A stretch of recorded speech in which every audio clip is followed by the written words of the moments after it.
Hello everyone, thanks for tuning in to today's first video. We're doing the 6th Autumn 2020 update for today's first video. So, it's going to be a bit of a solar special. We're going to be looking at autumns that are occurring around or after solar minimum. So, this is going to be quite an interesting video if you like the solar stuff. And I'll get on it for you very shortly. Just saying that the GavsWeatherVids Autumn Forecast is going to be released at the end of the month. So, end of August, going to be releasing the GavsWeatherVids Autumn 2020 Forecast. I think it's the 30th of August is the day that we'll release that forecast. So yeah, we're getting ever closer now, to the autumn forecast being released, but still got a few more updates left to do. So I'll get on that for you very shortly, just to say that the second video released later on today will be GavsWeatherVids Sunday Roundup. So that's going to be your Sunday afternoon eclectic mix of this and that, and then at 6 o'clock this evening, we're going to be live streaming, and yeah, we'll have our Sunday evening live stream, all checking to see how we're all doing, and in that live stream, we're going to have a look at can sips for winter of 2021, and we'll probably have a look at CFSV2 data, some CFSV2 data, winter 2021 as well. That's going to be the live stream from 6 o'clock. Big thank you to our good friend Richard Truell for supplying us with the GavsWeatherVids Autumn 2020 updates gift. So big thank you, Rich, for that. And also a big thank to Terry Scully, who has helped a lot on this particular update as well. So big thank you to Terry for that. This video is going to be quite a long video, of course, with all the long-range stuff, so you can't watch it all in one go, but you will be able to watch the video on demand at GavsWeatherVids.com, and also on the YouTube channel. It'll be placed on the Autumn Updates page tonight, with a written summary, just going over everything that we discuss in the video. Right then, so let's get on with it then. So, as I said, it's going to be a bit of a solar special. We are looking at autumns that are occurring either during or just after solar minimum. So, of course, we are at solar minimum right now.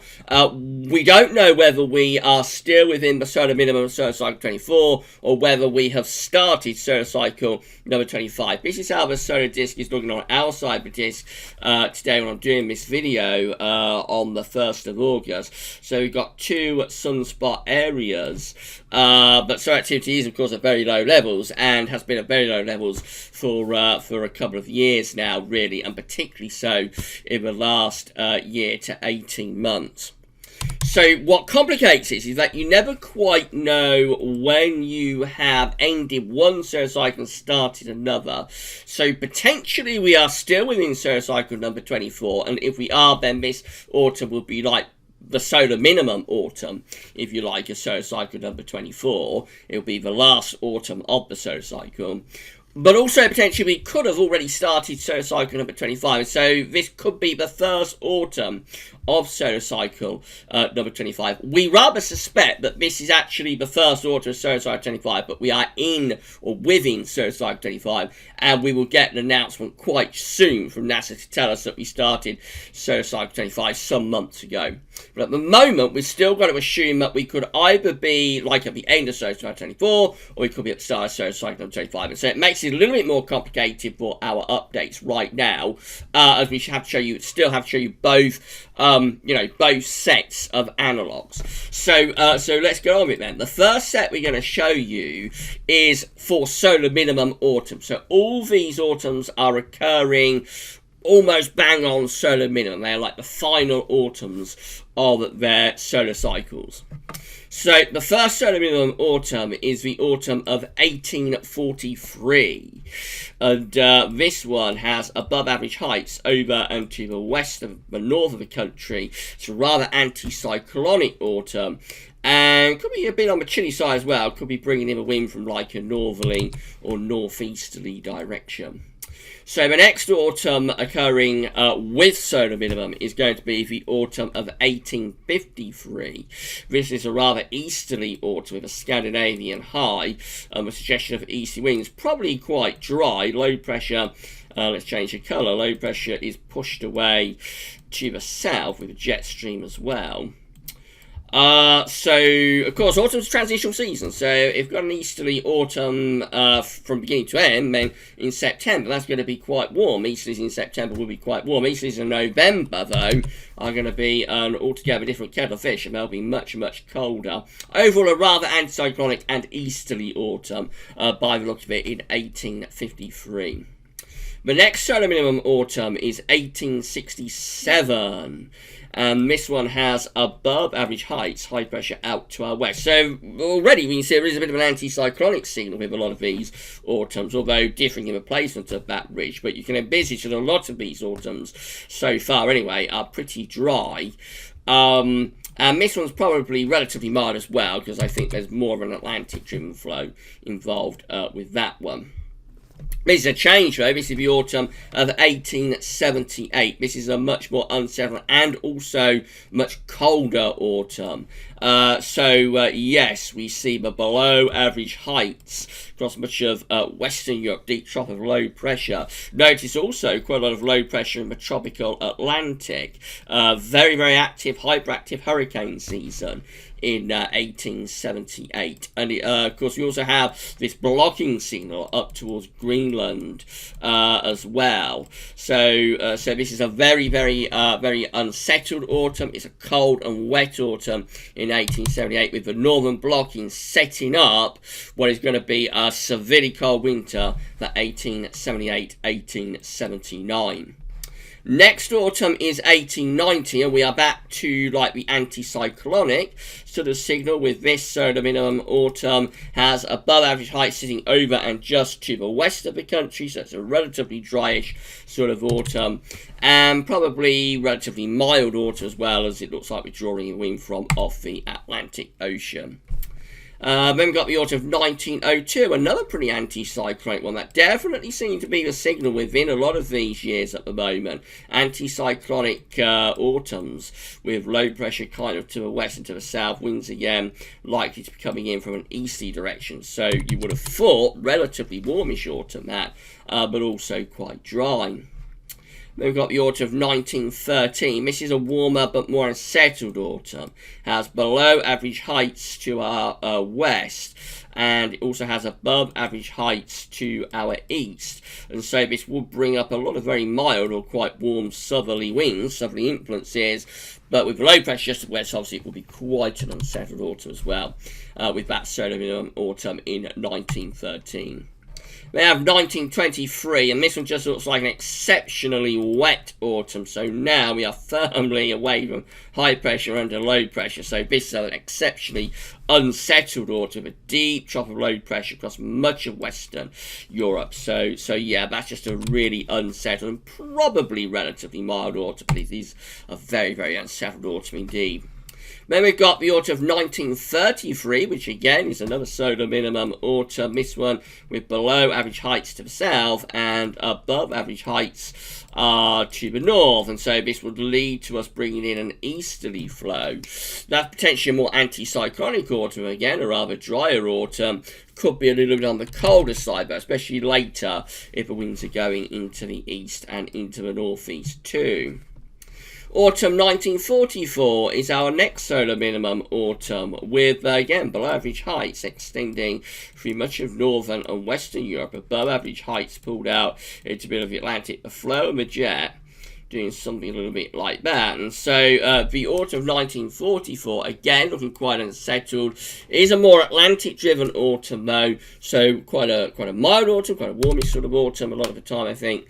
But yeah, it is an unsettled autumn as well.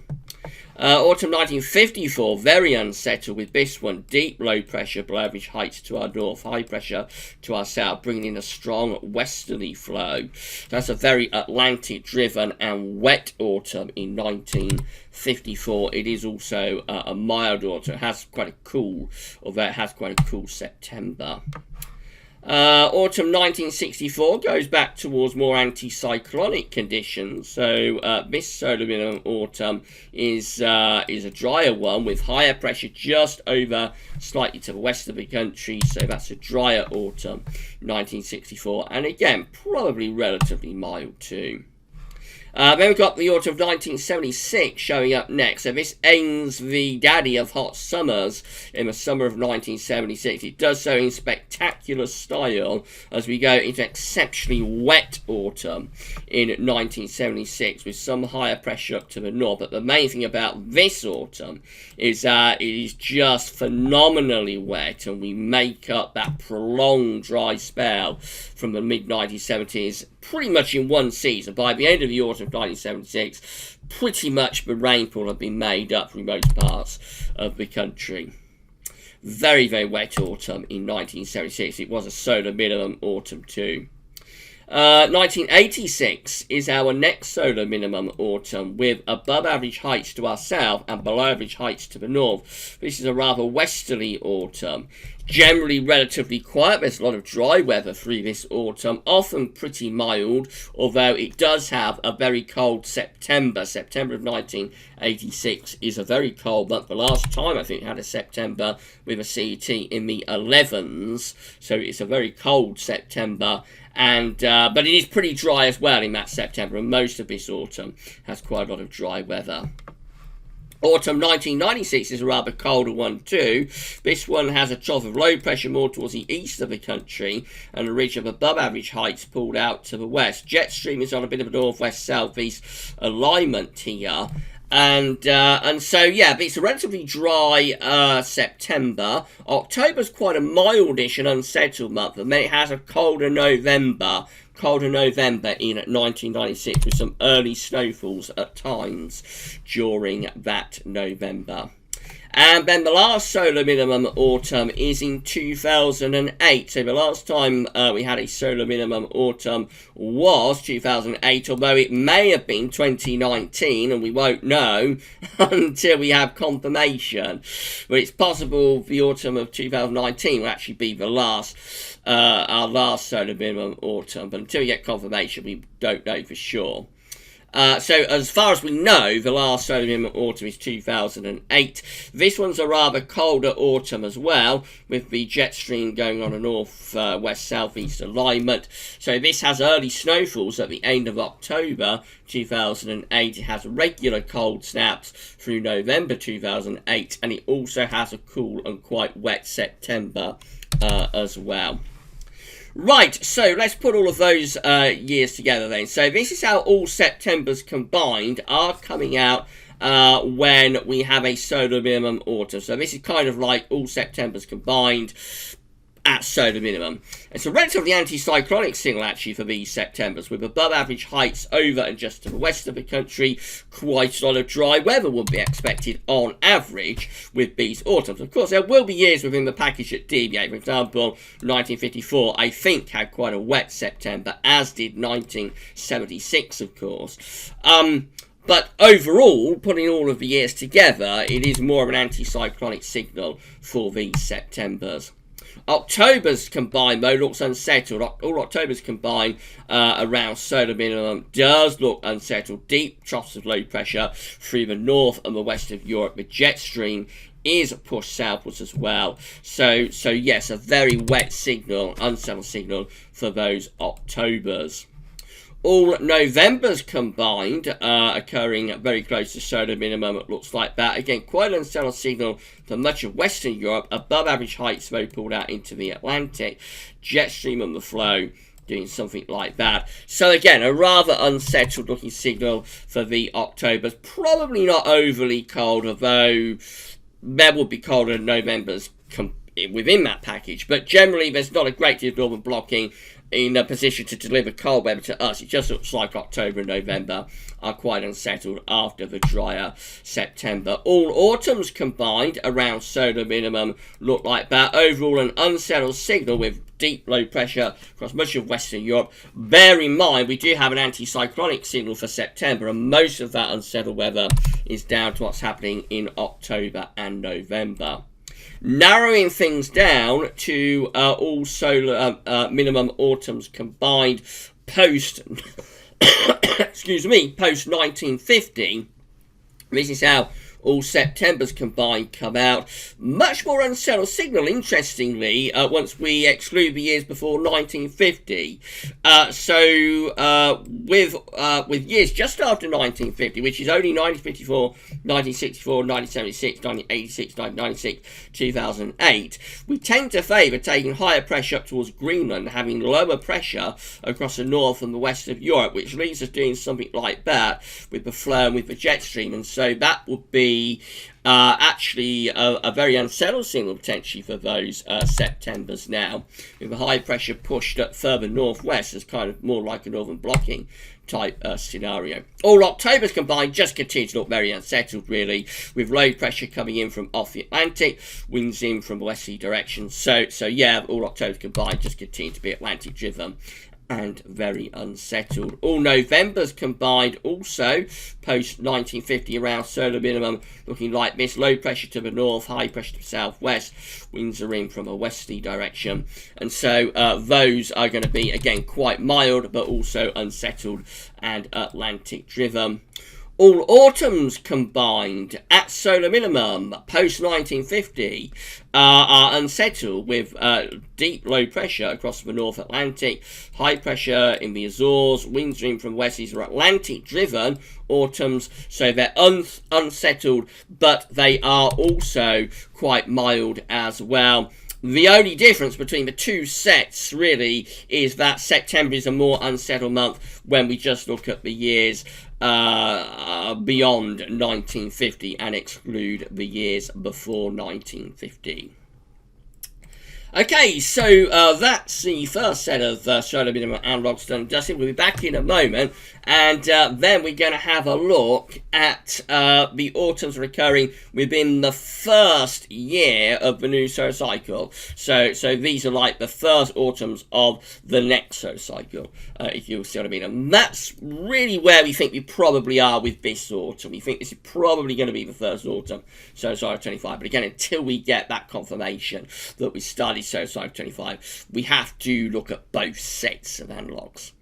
Okay, we're back shortly. You go and get some cup of tea and a couple of nibbles. I'm going to go and get some glass of water, and I'll see you back here very, very soon for part 2 of the 6th Autumn 2020 update. I'll see you shortly.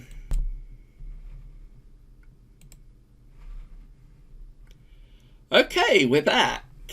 And we're ready to resume the 6th Autumn 2020 Analogues update. So hello and thank you so much everybody for tuning into our 6th Autumn update. We've got a solar special for you for this one. So in the first part of the video we were looking at autumns that are occurring with solar minimum autumns. This second part of the video is going to look at autumns that are the first autumns of the next solar cycle.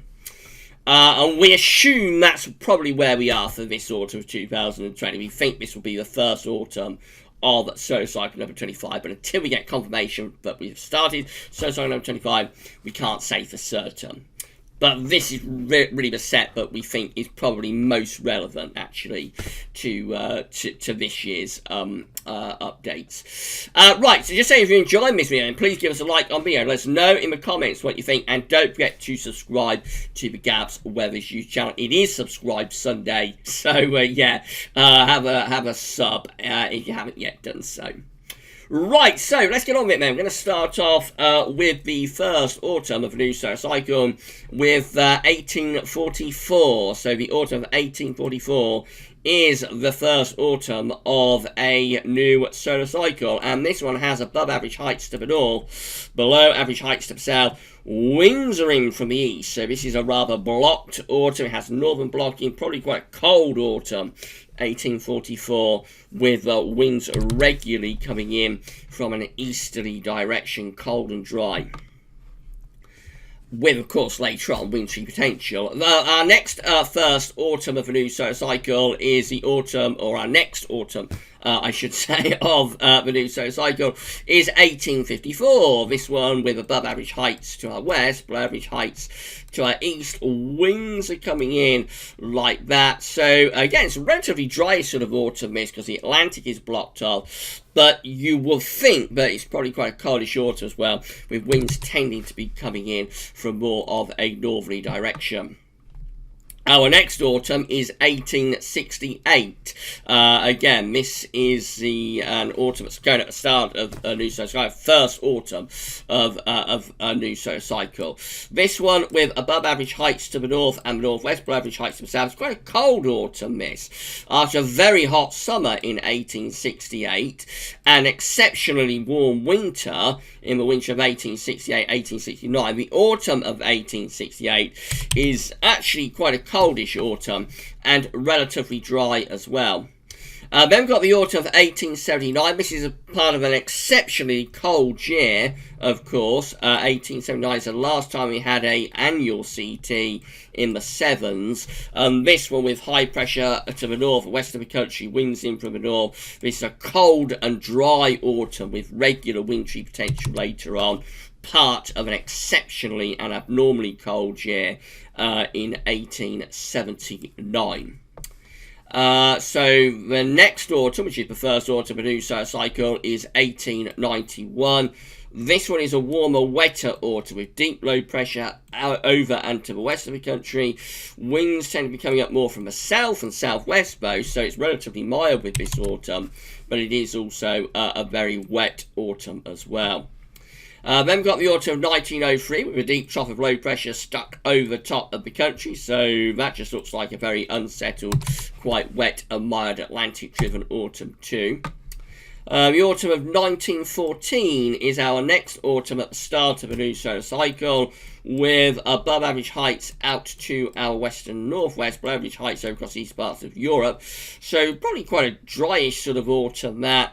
And probably quite nondescript, so a dryish and perhaps a little bit chilly type autumn in 1914.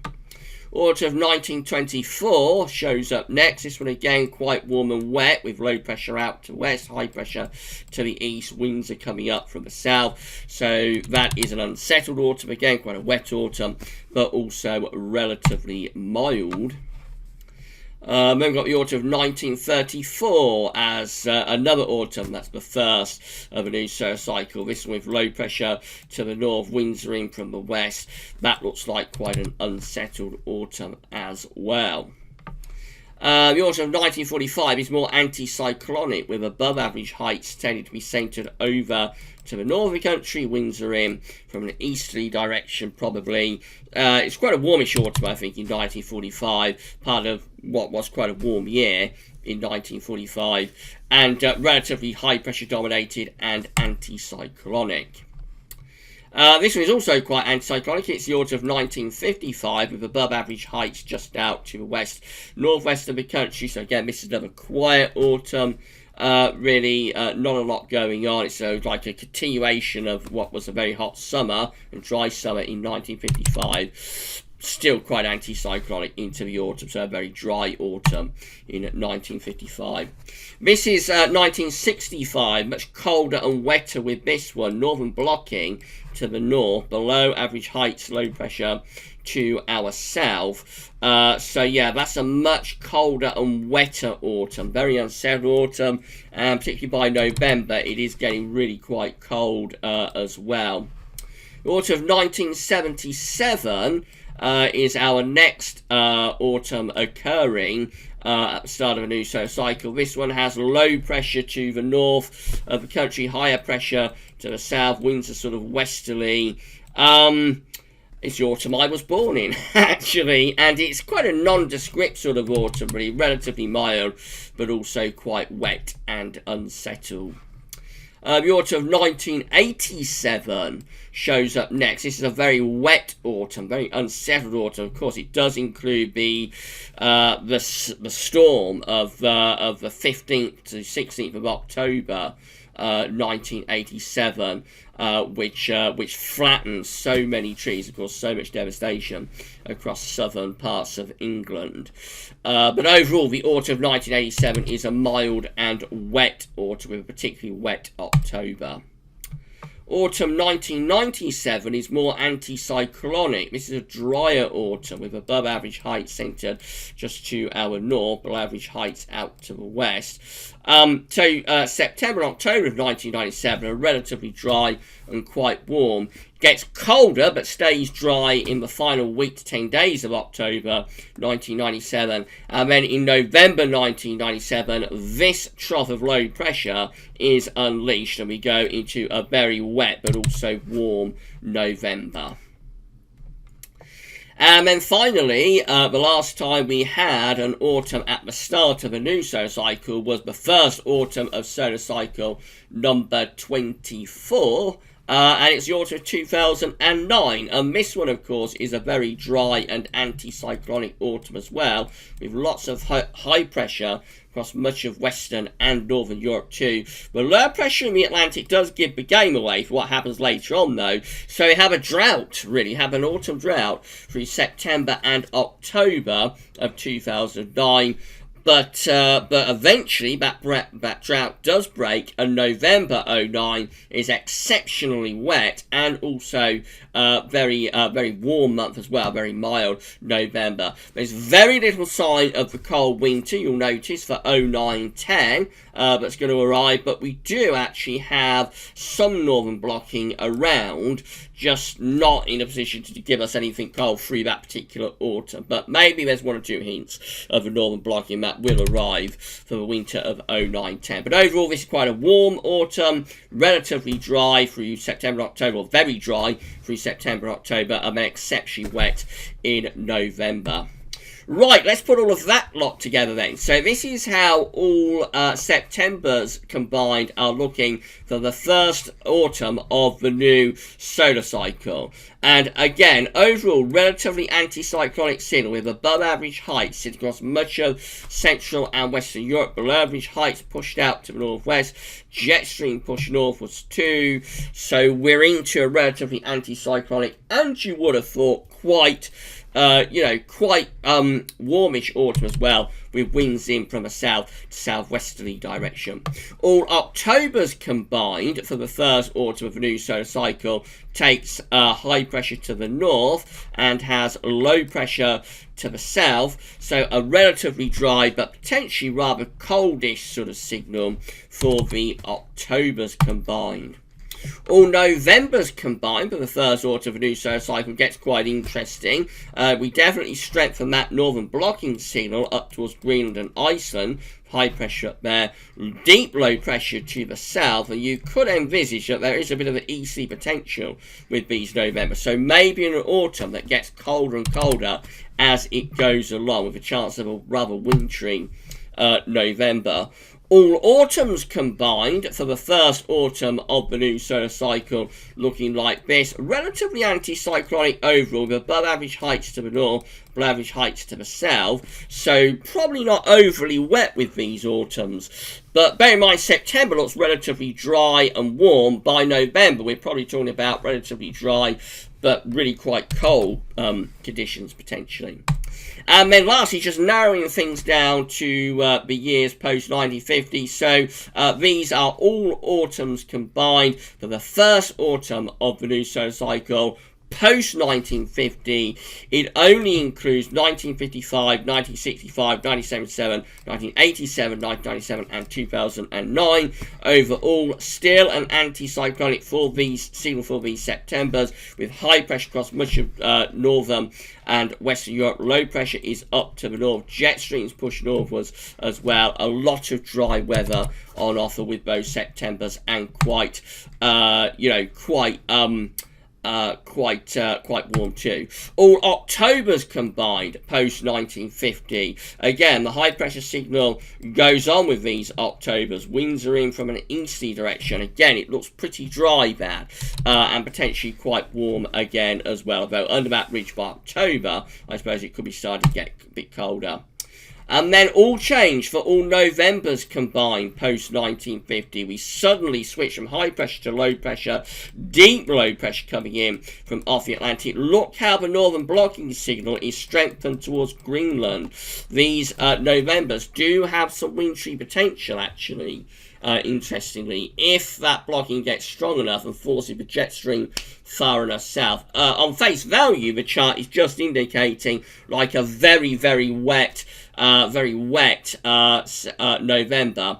But bear in mind, that is quite an appreciable level of blocking over Greenland, and that could, sometimes anyway, force the jet stream southwards. And so we could get onto the cold side of the jet, potentially with that anyway. And then finally, all autumns combined for the first autumn of the new solar cycle post-1950 looks like this. A relatively anticyclonic signal overall, with higher pressure to the north, lower pressure to the south. Keep in mind, that's mainly down to what happens in September and October, because November is very, very different, and it does get much, much, much wetter for those Novembers combined post-1950. Okay, so that's it for the 6th Autumn 2020 update. I hope you found it interesting and informative. Please give us a like on the video and let us know that you enjoyed it in the comments. And yeah, subscribe to the channel if you haven't yet done so. Got a couple more autumn updates to go and one more seasonal model roundup for the autumn 2020. And then that will be it. On Sunday, the 30th of August, we're going to release the GavsWeatherVids.com Autumn 2020 forecast. So I think we've got probably around 3 more of these to do, these updates.